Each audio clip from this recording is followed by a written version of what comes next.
Actor Shivaji గారు అమ్మాయిల గురించి వాళ్ళు వేసుకునే బట్టల గురించి కాంట్రవర్సీ చేశారు. దాని తర్వాత అపాలజీస్ కూడా చెప్పారు. మీరు చేసింది ఎలా ఉందంటే ఇల్లు తగలపెట్టేసిన 2 రోజులకి ఫైర్ ఇంజిన్ కాల్ చేసినట్టు అయింది సార్. ప్రపంచం అంతా ఎక్కడెక్కడికో పోతుంటే మన మైండ్ సెట్ ఇంకా అమ్మాయిలు వేసుకునే బట్టల దగ్గర ఆగిపోయింది చూడండి. So sad.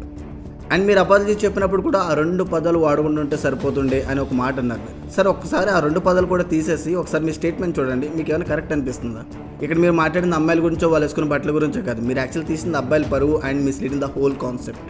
మీరు చెప్పిన స్టేట్మెంట్ ప్రకారం చూసుకుంటే నువ్వు ఎంత వర్స్ట్ బిహేవియర్ అయినా సరే మంచిగా నిండుగా చీర కట్టుకో, ప్రతి ఒక్కడు వచ్చి నీకు రెస్పెక్ట్ చేస్తాడు అని ఒక రాంగ్ స్టేట్మెంట్ ఇచ్చారు సార్. ఒక అబ్బాయి అయినా సరే సొసైటీ అయినా సరే ఒక అమ్మాయికి రెస్పెక్ట్ ఇచ్చేది వాళ్ళ బిహేవియర్ అండ్ క్యారెక్టర్ మీద బట్టి ఉండాలి, కానీ వాళ్ళు వేసుకున్న బట్టలు బట్టి కాదు. మీరు ఫిల్మ్ ఇండస్ట్రీ గురించి కూడా మాట్లాడుతూ సౌందర్యలాగా బట్టలు వేసుకోవాలి, మంచిగా ఉండాలని చెప్తున్నారు.